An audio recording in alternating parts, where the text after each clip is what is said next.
Hi hello बच्चों, कैसे हो आप सभी। आई होप कि आप सभी अच्छे होंगे। तो दोस्तों, बिगिनर सीरीज में आपका वेलकम है। मैं हूं आपका दोस्त कफील अहमद और आज हम एक स्पेशल लेक्चर लेके आए हैं। हमने प्रीवियस लेक्चर में देखा था वेक्टर एडिशन और ग्राफिकल मेथड समझे थे।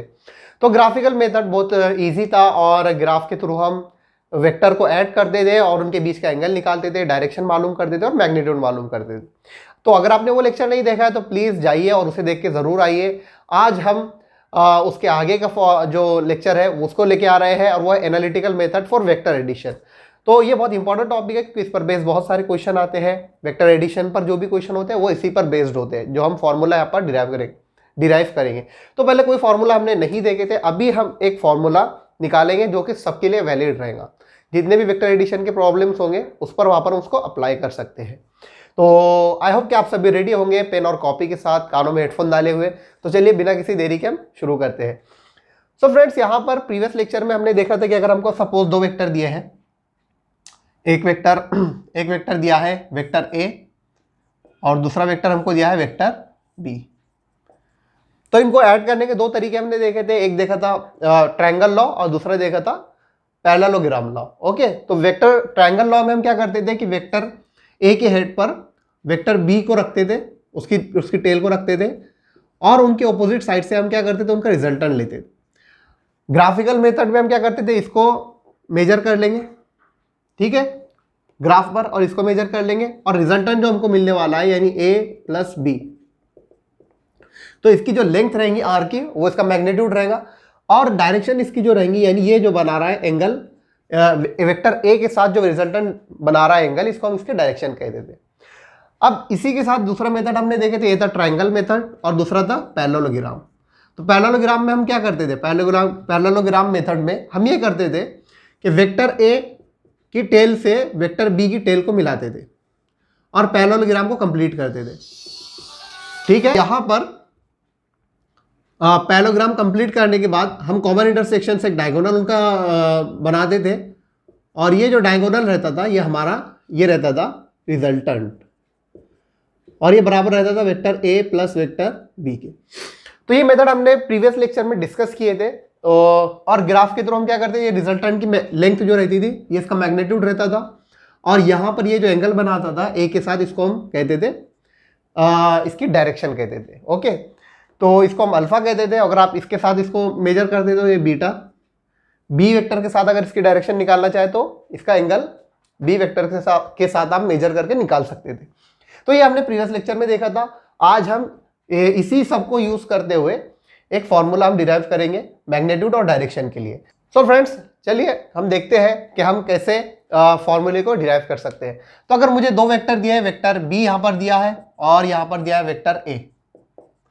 ओके, तो अब इन दोनों को मुझे ऐड करना है, इसके लिए फॉर्मूला बनाना है। तो हम यहाँ पर हम यूज करेंगे पैरेललोग्राम मेथड का। दोनों ही सेम है, ट्रायंगल लॉ और पैरेललोग्राम। बस आप जानते हैं कि हम वेक्टर को डिस्प्लेस करते हैं, बराबर है। तो ये तो प्रीवियस लेक्चर में हमने देख लिए थे कि ट्रायंगल लॉ और पैरेललोग्राम मेथड ऑलमोस्ट सेम ही है और आंसर में कुछ भी फर्क नहीं आता है। तो यहाँ पर हम इसको पैरेललोग्राम मेथड के थ्रू सॉल्व ऐड करने की कोशिश करेंगे। तो ये वेक्टर ए हो गया और यहां पर ये वेक्टर बी हो गया।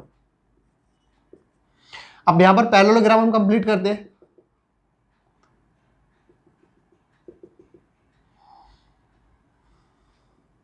ओके, अब इनका रिजल्टेंट जो रहेगा वो डायगोनल कॉमन इंटरसेक्शन से हम एक डायगोनल निकालेंगे और वो ये हो जाएगा, इसको हम कहेंगे रिजल्टेंट आर।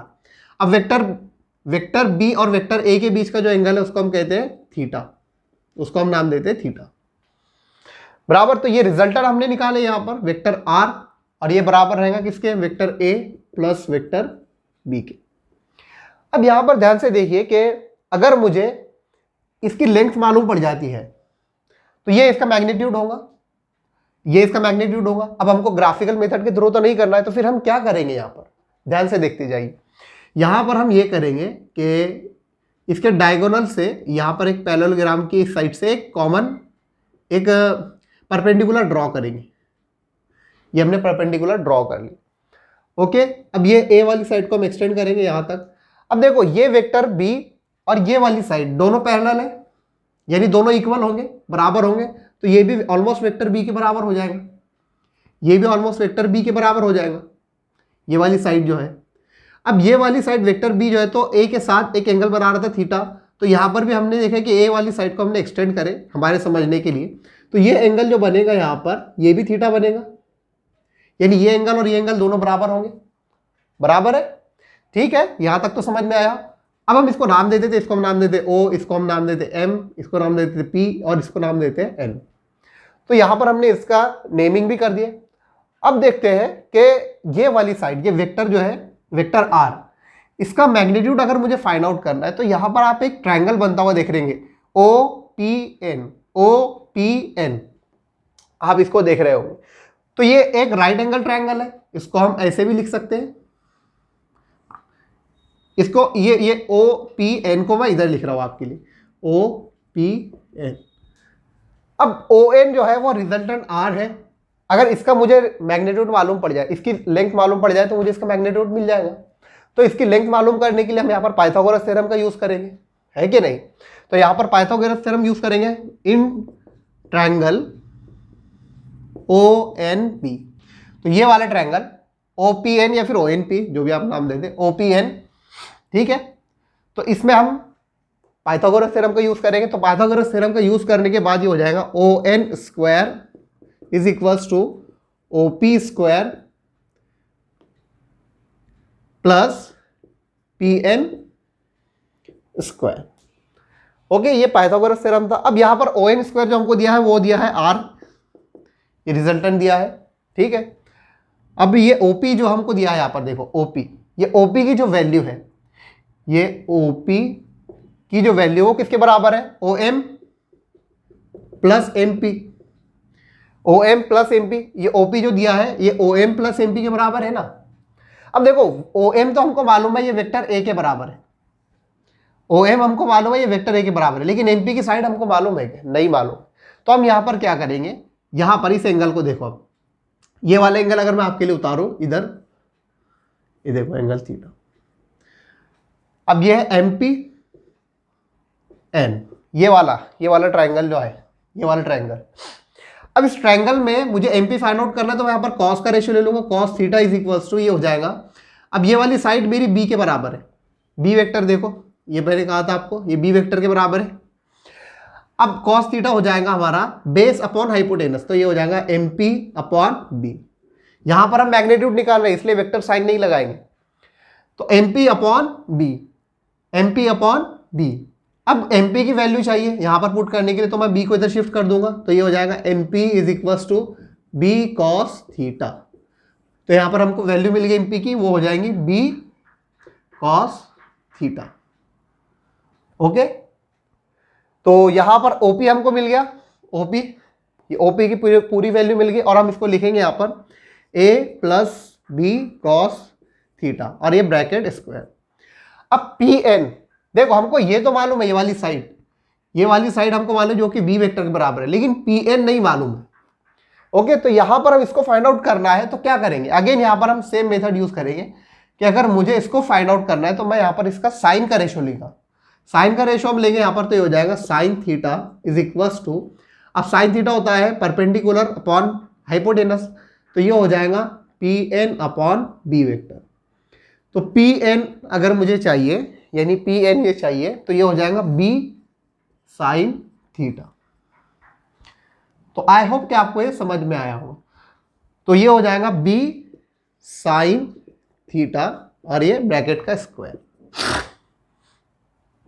अब ये आर वेक्टर है, तो आर वेक्टर यहां पर r square is equals to, ये हो जाएगा, ये ए प्लस बी वाला फॉर्मूला हम यूज करेंगे, a square plus b square cos square theta plus 2ab cos theta. A plus b bracket square का फॉर्मूला हमने यहाँ पर यूज किए। अब ये हो जाएगा plus b square sine square theta, बराबर है। अब देखो यहाँ पर भी बी स्क्वायर और यहाँ पर भी बी स्क्वायर कॉमन है, तो यहाँ पर हम कॉमन ले लेंगे, ये हो जाएगा a square plus b square और ये हो जाएगा cos square theta plus sign square theta, okay, plus 2ab cos theta. अब आप जानते हैं यहाँ पर कि cos square theta plus sign square theta इसकी वैल्यू 1 होती है, cos square theta plus sign square theta इसकी वैल्यू 1 होती है, ये sign square theta plus cos square theta इसकी वैल्यू 1 होती है। तो ये हो जाएगा a square plus b square, इसकी वैल्यू 1 है, इसको मल्टीप्लाई करेंगे बी से तो ये बी रहने वाला है, plus 2ab cos theta, 2ab cos theta. तो ये हो गया आर स्क्वायर आपका। अब चाहे तो आप इस फॉर्मूले को याद कर लें, यह मैग्नीट्यूड का फॉर्मूला, ये हमने मैग्नीट्यूड निकाल लिया यहाँ पर। ओके, यहां पर ये मैग्नीट्यूड है। अब इसको कैसे यूज करें हम एग्जांपल में देखेंगे। तो ये आपका मैग्नीट्यूड आ गया, किसका मतलब ये वाली लेंथ, इसकी लेंथ मालूम करना है आपको, ये पूरी इसकी साइड मतलब मैग्नीट्यूड मालूम करना है, तो आपको ये यूज करना पड़ेगा। यहां पर वेक्टर ए का मैग्नीट्यूड का स्क्वायर प्लस वेक्टर बी के मैग्नीट्यूड का स्क्वायर प्लस 2ab, ये दोनों के मैग्नीट्यूड और उनके बीच का कॉस का एंगल, कॉस थीटा। तो इस तरह से आप फाइंड आउट करेंगे। अब देखो यहां पर अगर मैं इसका स्क्वायर हटा दूं तो ये हो जाएगा r is equals to under root a square plus b square plus 2ab cos theta. तो आप चाहे तो दोनों यूज कर दोनों फॉर्मूले में किसी एक को याद कर सकते हैं, दोनों ही सेम है, आपको जो इजी लगे आप उसको यूज कर सकते हैं। तो आई होप कि आपको ये समझ में आ गया कि हमने मैग्नीट्यूड कैसे निकाले इसका।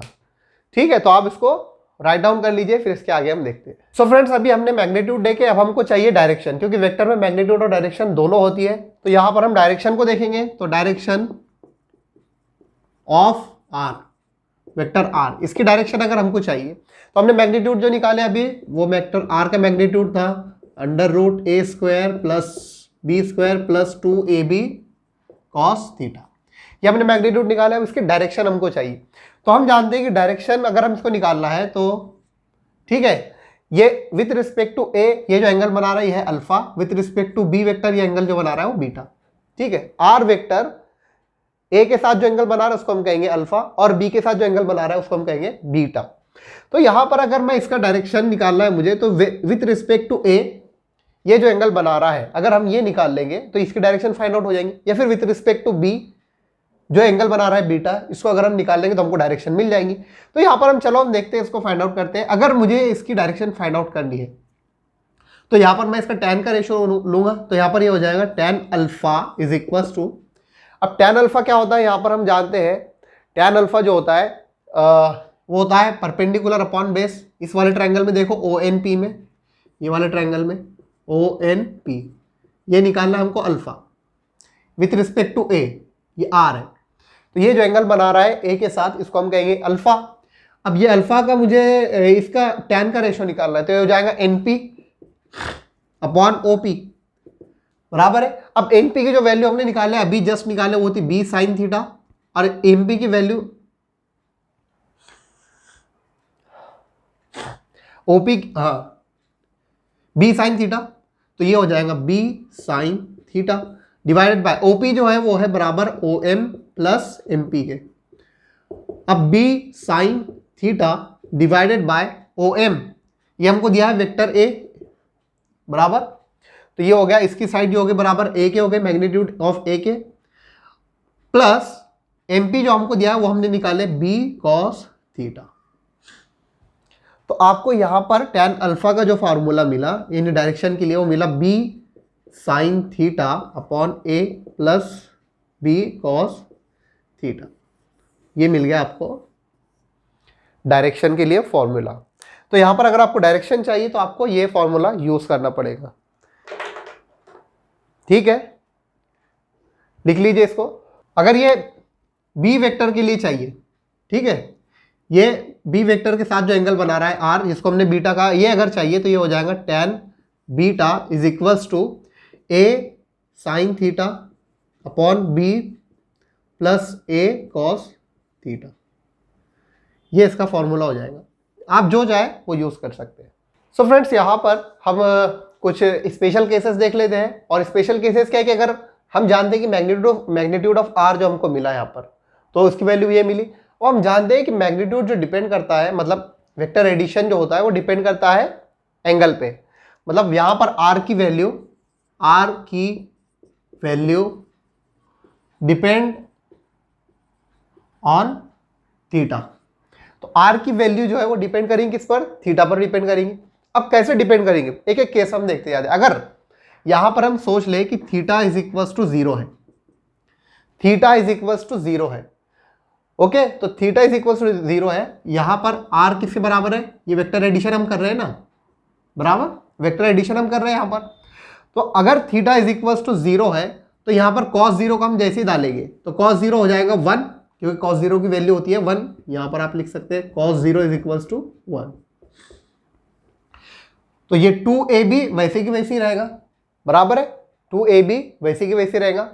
अब if theta is equal to 0 तो यहां पर हम लिख सकते हैं under root a square plus b square plus 2ab into 1। Cos theta की वैल्यू हमने क्या डाले 1, तो इसको मल्टीप्लाई करेंगे तो हमको अल्टीमेटली क्या मिलेगा, यही मिलेगा। तो ये फाइनली हो जाएगा, ये देखो a square plus b square का फॉर्मूला दिख रहा है आपको, a plus b bracket square.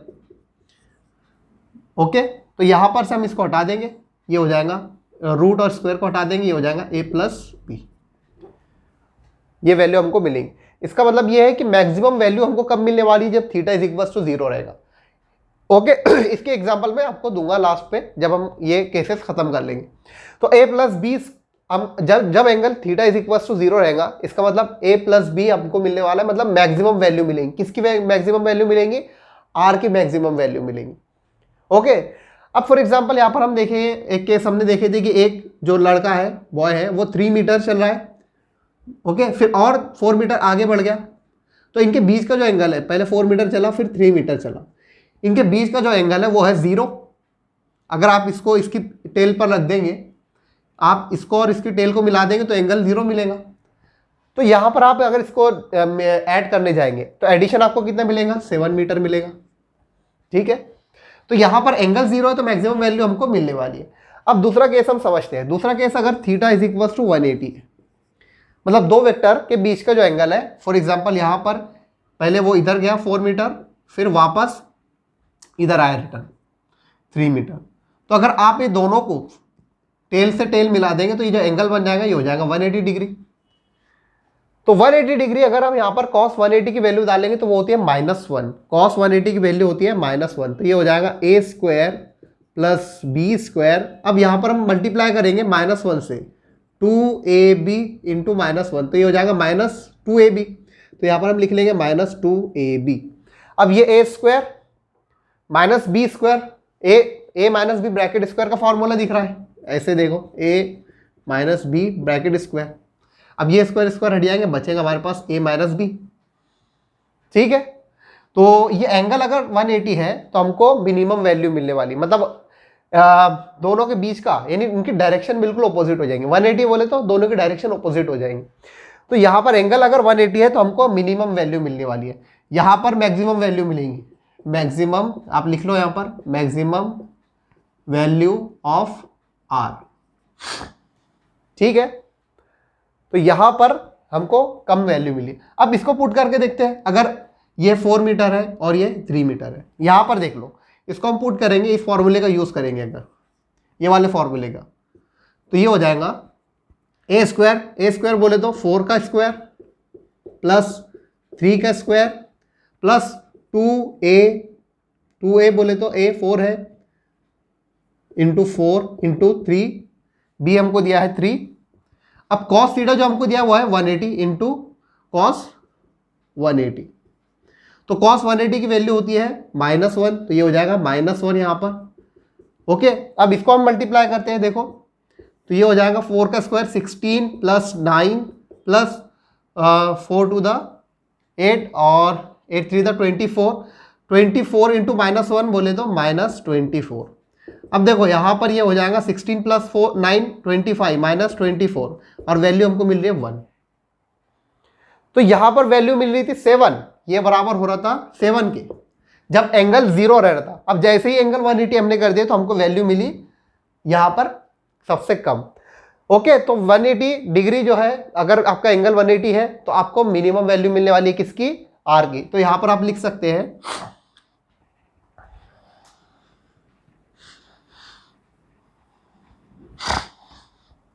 आप यहां पर लिख सकते हैं कि minimum value of R. Okay,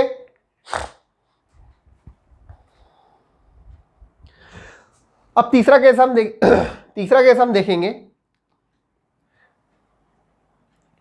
अब तीसरा केस हम देखेंगे तो हो जाएगा theta is equals to 90 degree. तो theta is equals to 90 degree जो होता है वो हम जानते हैं कि कॉस थीटा, कॉस 90 जो होता है वो जीरो होता है, कॉस 90 जो होता है वो जीरो होता है। तो आर हो जाएगा हमारा यहाँ पर, तो आर की वैल्यू हो जाएगी a square plus b square. Alright, a square plus b square. तो यहाँ पर ये पूरा टर्म यहाँ पर जीरो हो जाएगा, तो इसको हम नहीं लिखेंगे। तो आर की वैल्यू यहाँ पर हमको मिलने वाली है a square plus b square. Okay, तो यहाँ पर हम देखे होंगे maximum value a plus b, minimum value a minus b. तो हमारा जो मैग्नीट्यूड रहने वाला है आर का, वो ग्रेटर देन और इक्वल्स टू रहेगा किसके, ए डिफरेंस बी के, मतलब मिनिमम वैल्यू के। ए डिफरेंस बी लिखा है यहाँ पर क्योंकि मैग्नीट्यूड जो होता है वो कभी भी नेगेटिव नहीं होता। ये बात याद रखिए, मैग्नीट्यूड नेगेटिव नहीं होता है। आपको बड़ी वैल्यू में से छोटी वैल्यू माइनस करना रहेंगे। ऐसा नहीं रहेगा कि ए में से आप बीच माइनस करेंगे, अगर बी बढ़ा है तो बी में से ए माइनस करना पड़ेगा आपको। तो उनके बीच का जो डिफरेंस आएगा वो हम लिखेंगे। और लेस देन रहेंगी किससे, लेस देन रहेंगी मैक्सिमम वैल्यू से, ए प्लस बी से, इनके मैग्नीट्यूड से। ओके, तो आपको आई होप कि ये केसेस भी समझ में आ गए होंगे, तो इनका हम यूज करेंगे आगे, ये बहुत काम आने वाले हैं अलग अलग केसेस। तो चलिए बढ़ते हैं नेक्स्ट टॉपिक की तरफ। सो फ्रेंड्स, एक इजी एग्जांपल हम देखते हैं, इससे हमको और अच्छे से समझ में आएगा। तो यहाँ पर हमको क्वेश्चन में दिया है कि find vector a plus b, यहाँ पर हमको फाइंड आउट करना है। Okay, in the diagram shown in figure given a is equals to 4 unit and b is equals to 3 unit. तो यहाँ पर हमको दो वेक्टर दिए हैं और इनका हमको रिजल्टेंट फाइंड आउट करना है, ए प्लस बी फाइंड आउट करके दिखाना है। तो यहाँ पर हमको इनके यूनिट्स भी दे दिया, ए इज इक्वल्स टू 4 यूनिट है और बी इज इक्वल्स टू ये है 3 यूनिट्स। ओके, और इनके बीच का एंगल हमको दिया है theta is equals to 60 degree. तो हमको a plus b find out करना है, vector a plus vector b is equals to R. Okay, तो यहाँ पर इसका मैग्नीट्यूड अगर फाइंड आउट करना है तो हमने अभी फार्मूले निकाले, तो वो था magnitude of are is equals to, जहां पर एरो नहीं दिखेगा समझ लेना कि वहां पर हम मैग्नीट्यूड लिखे हुए, जहां पर एरो दिख गया आपको समझना कि हम वहां पर डायरेक्शन की बात कर रहे हैं। ओके, तो मैग्नीट्यूड जहां पर एरो नहीं है इसका मतलब डायरेक्शन की बात हम यहाँ पर नहीं कर रहे हैं। ओके, तो देखते हैं हम वेक्टर आर का मैग्नीट्यूड हम यहाँ पर निकाले, फॉर्मूला वो था a square plus b square plus 2ab cos theta. अब यहाँ पर ए हमको क्या दिया है 4 यूनिट, तो यहाँ पर हम डालते जाएंगे इसकी value, a is equals to 4 इसका स्क्वायर प्लस बी हमको कितना दिया है 3 यूनिट इसका स्क्वायर प्लस 2ab, 2 इंटू ए 4, बी की वैल्यू हमको दी है 3 और कॉस की वैल्यू हमको दी है कॉस 60। ओके दोस्तों, तो यहाँ पर आप इसको सॉल्व करेंगे आगे फर्दर, ये हो जाएगा 4 का स्क्वायर हो जाएगा 16 प्लस 9, 3 का स्क्वायर ये हो जाएगा, इसको 2 को वैसे ही रहने देते हैं, प्लस 4 3 द 12 इंटू कॉस 60 की वैल्यू होती है 1/2, तो ये हो जाएगा 1/2। अब ये 2 और ये 2 दोनों कैंसल आउट हो जाएंगे। फाइनली जो हमको मिलेगा R is equals to 16 plus 9 25, 25 plus 12 37, √37। तो यहाँ पर हमको मैग्नीट्यूड मिला √37। ओके, यहाँ पर हमको मैग्नीट्यूड मिला √37। ठीक है, तो अब आगे देखते हैं हम। यहाँ पर इसका डायरेक्शन अगर मुझे फाइंड आउट करना है तो हमने देखा कि अगर theta is equal to 60 degree है तो इसे कॉमन इंटरसेक्शन में डायगोनल निकालते हैं। ये डायगोनल हमारा है, पहले पैरेललोग्राम कंप्लीट कर लेंगे फिर डायगोनल हम निकालते हैं, तो ये हो गया डायगोनल हमारा। ओके, तो इसका मैग्नीट्यूड तो हमने निकाल लिया, इसका मैग्नीट्यूड क्या था आर इज इक्वल्स टू √37। अब इसकी डायरेक्शन निकालना है हमको, तो विथ रिस्पेक्ट टू ए जो हमने निकाले थे वो है अल्फा, और इसका फॉर्मूला जो दिया हुआ था वो था tan alpha is equals to b sine theta upon a plus b cos theta. ये हमने इसका फॉर्मूला निकाले, अभी इसकी डायरेक्शन फाइंड आउट करने का, tan alpha is equals to b sine theta upon a plus b cos theta. तो यहाँ पर अब इसकी वैल्यू पुट करते जाइए, तो tan alpha is equals to b sine theta, b की वैल्यू क्या दी है हमको यहाँ पर 3 दी है, इंटू साइन थीटा कितना दिया हुआ है साइन 60, तो ये हो जाएगा साइन 60 अपॉन ए की वैल्यू क्या दी है 4 प्लस बी की वैल्यू क्या दी है 3 इंटू कॉस 60। तो ये हो जाएगा tan alpha is equals to tan alpha is equals to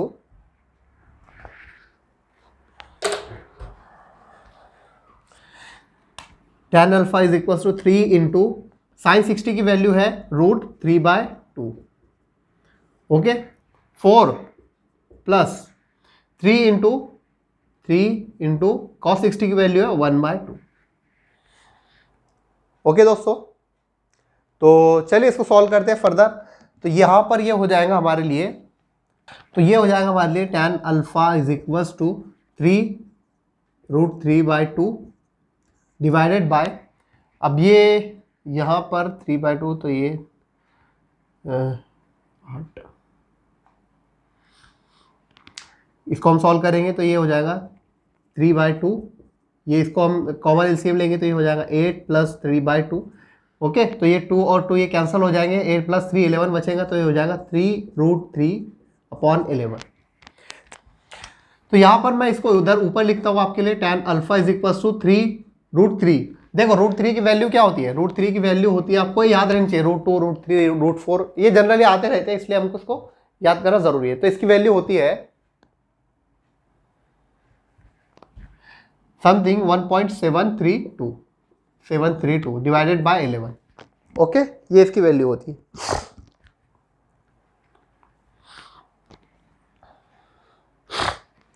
अब इसको आप जब सॉल्व करेंगे तो आपको समथिंग मिलेगा tan alpha is equal to 0.472। ठीक है, तो यहां पर ये रेडियन में आंसर है, आप चाहे तो यहां पर इसको वैल्यू निकाल सकते हैं। ये देखिए, अल्फा को ही रहने दें और tan को उधर शिफ्ट कर दें, तो tan इनवर्स हो जाएगा 0.472। अब यहां से इसको कन्वर्ट करके आप निकाल सकते हैं जो भी वैल्यू है। जैसा कन्वर्जन आपने सीखा होगा कि रेडियन को डिग्री में करना है, डिग्री को रेडियन में करना है, तो आपको वैल्यू मिलेंगे यहाँ पर अल्फा की 25.3। ठीक है, 25.3 डिग्री में मिलेगी। तो यहाँ पर रेडियन को डिग्री में करेंगे, ये रेडियन के अंदर दिया है, मतलब रेडियन में दिया है, तो 0.472 इसको हम मल्टीप्लाई करेंगे 180/π से। ओके, तो पाई की वैल्यू डालकर आप इसको सॉल्व करेंगे तो आपको 25.3 ये वैल्यू मिलने वाली है। सो फ्रेंड्स, जैसा कि आपने यहाँ पर देखा कि हमने इसका जो रिजल्टेंट निकला a + b का, वो निकला 37, और जो वो एंगल बना रहा है विथ रिस्पेक्ट टू a के साथ जो एंगल बना रहा है वो है 25.3 डिग्री का। a और b के बीच का एंगल 60 है, लेकिन ये रिजल्टेंट r जो a के साथ एंगल बना रहा है, जो हमने अभी निकाले 25.3 डिग्री, ये निकाले। ठीक है, तो आई होप कि आपको इससे क्लियर हो गया होगा। तो बढ़ते हैं हम नेक्स्ट एग्जांपल की तरफ, नेक्स्ट टॉपिक की तरफ। तो फ्रेंड, यहाँ पर हमने वेक्टर एडिशन देखे और उसके लिए फॉर्मूला डिराइव किए, उसके लिए डायरेक्शन का फॉर्मूला भी हमने डिराइव किए। अब यहाँ पर हमको देखना है सब्सट्रैक्शन ऑफ वेक्टर। तो सब्सट्रैक्शन ऑफ वेक्टर हम देखेंगे, सब्सट्रैक्शन ऑफ वेक्टर्स। तो ये बात मैंने प्रीवियस लेक्चर में भी आपको बताई थी कि सब्ट्रैक्शन ऑफ वेक्टर ये एक स्पेशल केस होता है वेक्टर एडिशन का। मतलब वेक्टर एडिशन में सब्ट्रैक्शन नाम की कोई चीज ही नहीं होती, सिर्फ एडिशन होता है। तो जैसे यहां पर हमने लिखा था वेक्टर एडिशन जो होता है, वेक्टर a + b, ये इसका रिजल्टेंट निकलता है r। रिजल्टेंट हम इसको कहते हैं जो इसका रिजल्ट निकलता है। अब अगर मुझे इन दोनों का जो लेना है, अगर सब्ट्रैक्शन इन दोनों को सब्ट्रैक्ट करना है, तो ये हो जाएगा vector a - vector b। Okay, तो यहां पर हमको मिलने वाला है वेक्टर r, रिजल्टेंट मिलने वाला है जो भी, इसको हमने नाम दिया r वेक्टर।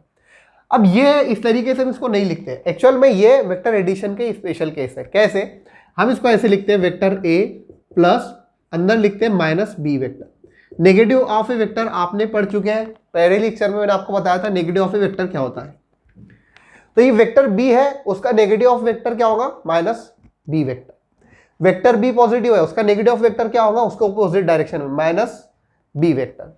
तो चलिए, ये तो यहाँ पर मैंने आपको जस्ट बता दिया अलजेब्रा के थ्रू हम इसको समझते हैं अब यहाँ पर प्रॉपरली। ओके, तो फॉर एग्जांपल एक वेक्टर मुझे दिया है, वेक्टर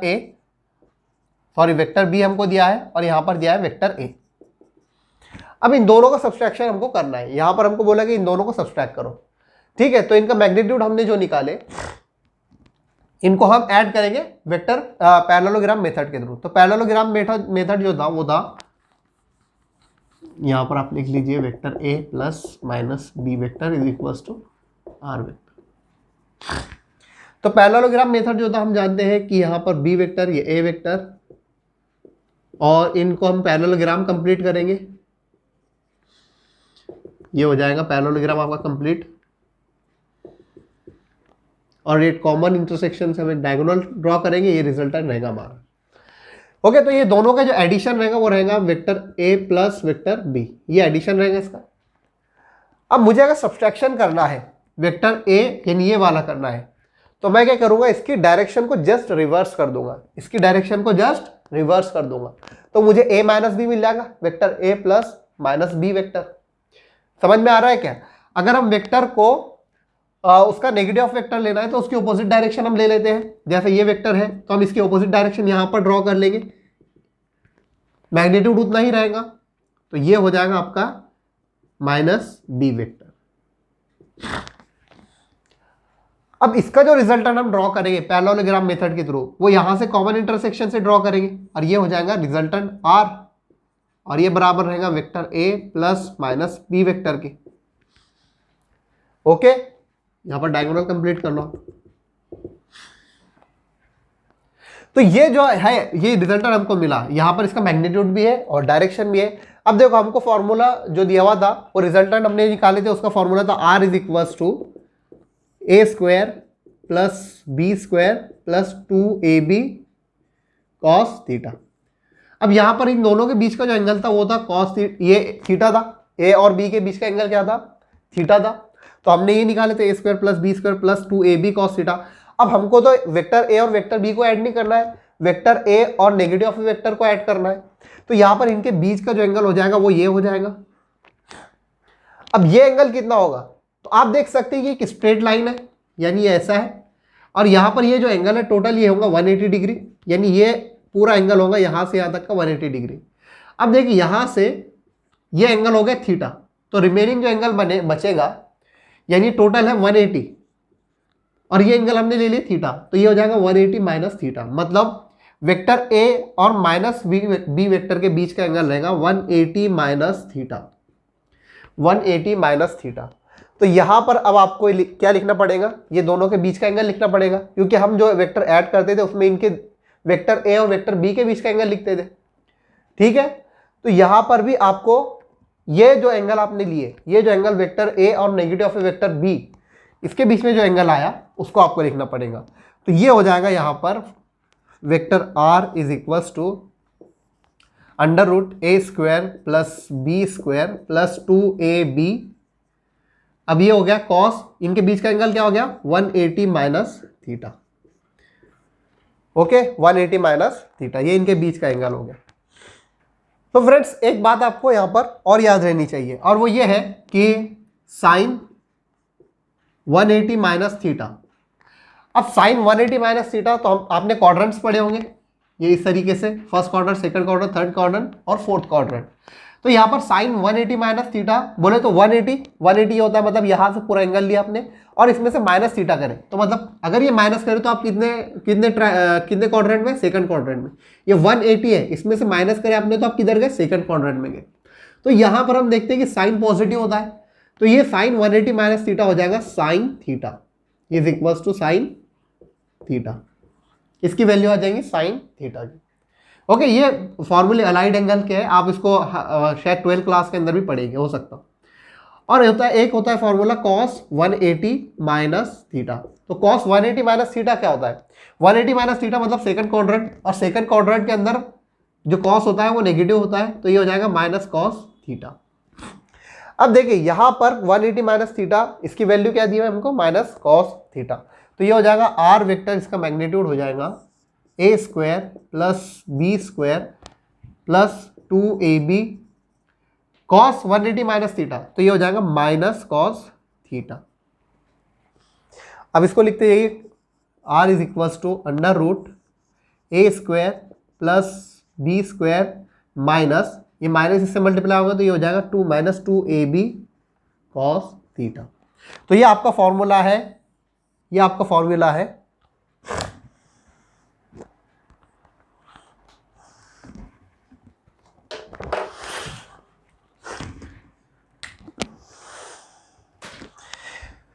तो ये आपका फॉर्मूला है, और ये फॉर्मूला है आपका नेगेटिव ऑफ ए वेक्टर का, मतलब इसका जो मैग्नीट्यूड है इसका फॉर्मूला हमने निकाले।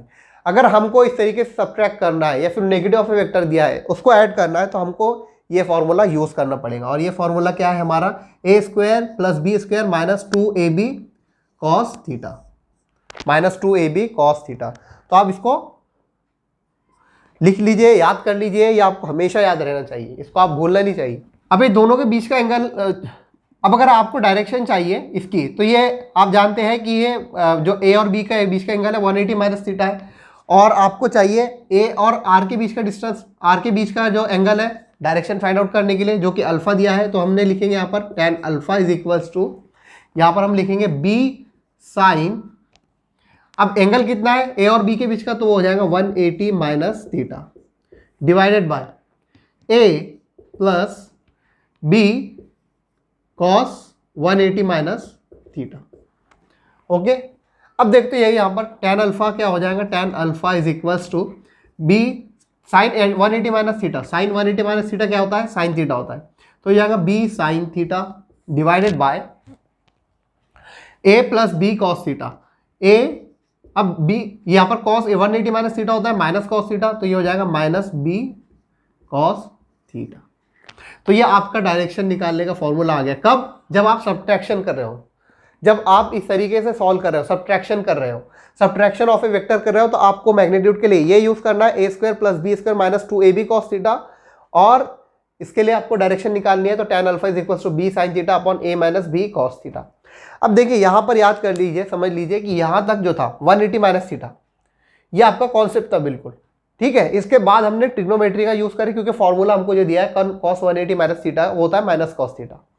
तो इसका मतलब ये हुआ कि cos थीटा, यानी हमको फॉर्मूला एंगल जो यूज करना है वो एंगल यही यूज करना है जो हमको दिया है ऊपर का एंगल, ये वाला यूज नहीं करना है फॉर्मूले के अंदर।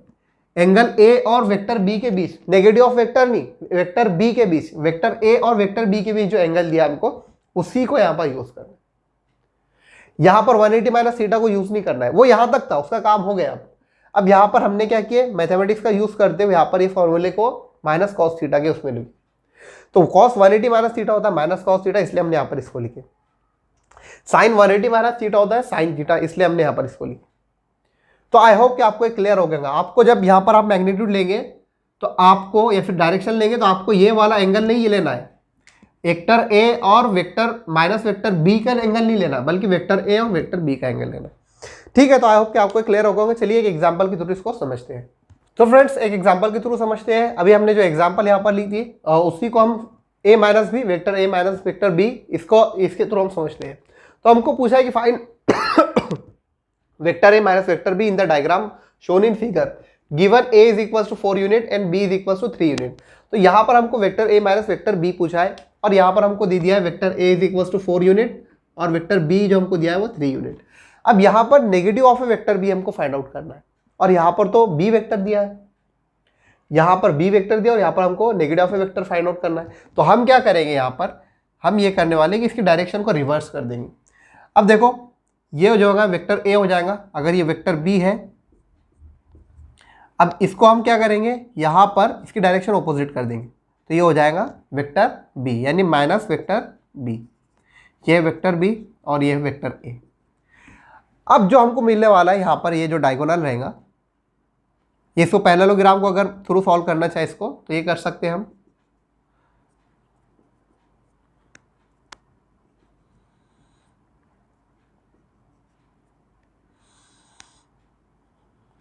ठीक है,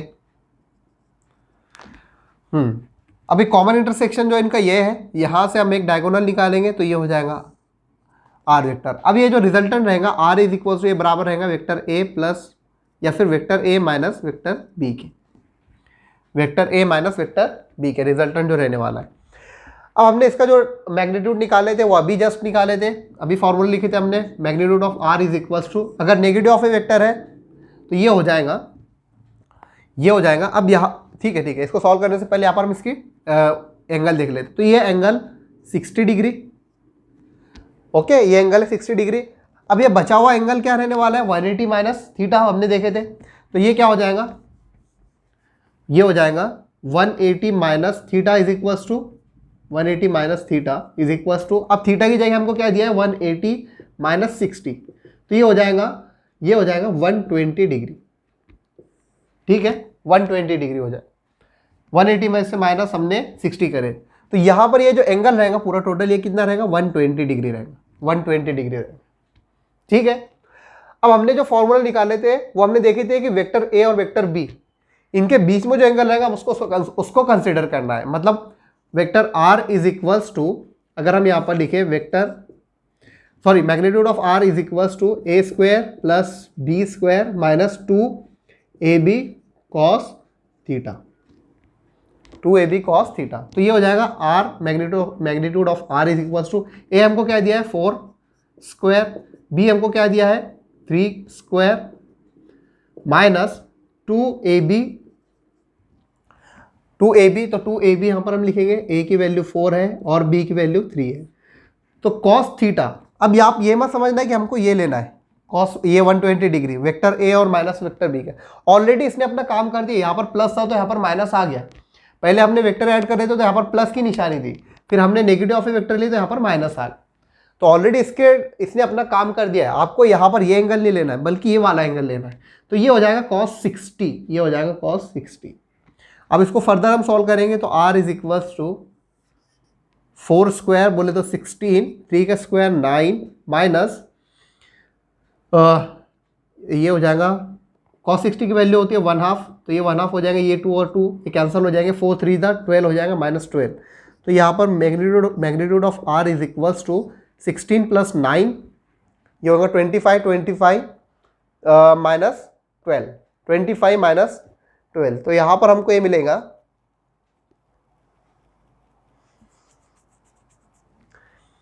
25 माइनस 12, तो ये हो जाएगा 25 माइनस 12 मतलब 13। तो r की वैल्यू जो हमको मिलने वाली है वो है 13, मतलब मैग्नीट्यूड क्या मिला हमको, मैग्नीट्यूड हमको मिला 13। अब इसकी डायरेक्शन को हम देखते हैं, तो इसकी डायरेक्शन क्या मिलने वाली है। तो इसकी डायरेक्शन जो हमको मिलेगी, हमने फॉर्मूला निकाला था अभी, tan alpha is equals to b sine theta upon a minus b cos theta, ये निकाले थे। तो ये हो जाएगा tan alpha is equals to, b की वैल्यू हमको दिए 3 इंटू साइन 60, थीटा लेना है हमको, ये जो बीच का एंगल है और b के बीच का एंगल क्या है 60, ये लेना है हमको। ठीक है, तो यहाँ पर हम डायरेक्शन किसके लिए निकाल रहे हैं, ये रिजल्टेंट और इसके बीच में जो डायरेक्शन है इसको हम रिजल्टेंट और वेक्टर ए के बीच में जो एंगल है उसको हम कहेंगे अल्फा। तो इसके हम डायरेक्शन निकाल रहे हैं। तो यहाँ पर हमको फॉर्मूले में हमने जो डिराइव किए थे ए और बी के बीच का ही एंगल लेना है, तो क्या दिया हमको 60 डिग्री दिया, तो 3 इंटू साइन 60 हम लेंगे डिवाइडेड बाय ए की वैल्यू कितनी दी है 4 माइनस, ए की वैल्यू दी है 4 माइनस बी हमको दिया है 3, अगेन ये लिखेंगे हम cos 60। तो ये हो जाएगा सॉल्व करने पर tan alpha is equals to 3 into sine, इसकी वैल्यू है 3√2 अपॉन ये हो जाएगा 4 माइनस 3 इंटू 1/2। ओके, तो इसको हम सॉल्व करेंगे 3√3 अपॉन 2 डिवाइडेड बाय 4 माइनस 3/2, तो ये हो जाएगा 8 माइनस 3/2, 8 माइनस 3/2। तो यहाँ पर हम इसको सॉल्व करेंगे जब, तो 3√3, ये 2 और ये 2 कैंसिल हो जाएंगे, डिवाइडेड बाय 8 माइनस 3, 8 माइनस 3 बोले तो 5 आंसर। ठीक है, सो अगेन यहाँ पर √3 की वैल्यू आप पुट करके इसको फाइंड आउट कर सकते हैं, 3 इंटू 1.732 डिवाइडेड बाय 5। आप इसको सॉल्व करेंगे तो आपको मिलेगा tan alpha is equal to 1.04 आपको मिलने वाला है। ठीक है, अब आप इसको फर्दर सॉल्व कर सकते हैं, तो alpha is equals to tan inverse of 1.04, ये रेडियन में आप इसको डिग्री में कन्वर्ट कर लीजिए। ठीक है, तो जो वैल्यू आपको मिलेगी वो उसका एंगल रहेगा इसके साथ। तो ये इस तरीके से आप इसको सॉल्व करना है। आई होप कि आपको ये समझ में आएगा। ये बहुत बेसिक एग्जांपल थी। तो एनालिटिकल मेथड में हमने देखा वेक्टर एडिशन और वेक्टर सब्सट्रैक्शन के लिए फॉर्मूले हमने निकाले, तो ये फॉर्मूले दोनों आपको हमेशा याद रहने चाहिए, ये आपको हमेशा काम आएंगे। 11-12 के पूरे कोर्स के अंदर आपको बार बार इसका यूज रहेगा। तो इस पर जो बेस्ट एग्जाम्पल है और प्रीवियस ईयर क्वेश्चन क्या क्या थे उस पर हम नेक्स्ट लेक्चर में डिस्कस करने वाले हैं, और भी कुछ कॉन्सेप्ट है जो एग्जाम्पल के थ्रू आपको समझ में आएंगे। तो आई होप कि आप सभी को ये लेक्चर अच्छा लगा होगा। तो दोस्तों इस लेक्चर के लिए इतना ही, मिलते हैं नेक्स्ट लेक्चर में, तब तक के लिए take care and good bye.